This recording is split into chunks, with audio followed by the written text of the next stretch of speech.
Elections దగ్గరికి వచ్చేసాయి. మరి ఎవరు మటుకు వారు పోటీలు పడుతున్నారు, కలిసిన వాళ్ళు కలుస్తున్నారు, లేని వాళ్ళు విడిపోతున్నారు. తర్వాత పార్టీ టికెట్ దక్కని వాళ్ళు విప్లవాత్మకంగా బయటకు వెళ్ళిపోయి మళ్ళీ తిరిగి రావడం ఇంకో పార్టీలో చేరటానికి, లేకుంటే వాళ్ళే అక్కడ మళ్ళీ పోటీ చేయడానికి స్వతంత్ర అభ్యర్థులుగా ఇలా రకరకాలుగా చేస్తున్నారు. మొత్తానికి ఎండాకాలం వచ్చేటప్పటికి ఎండల కన్నా కూడా రాజకీయంగా ఈ వేడి బాగా పెరిగిపోయింది. గుడ్.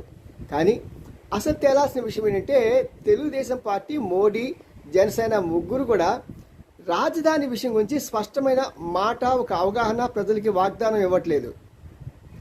అమరావతినే రాజధానిగా చేస్తారా, ఉంచుతారా, లేకుంటే దాని సంగతే పట్టించుకోరా? ఎందుకంటే మోడీ గారు మనం సరిగా పూర్తిగా నమ్మలేం.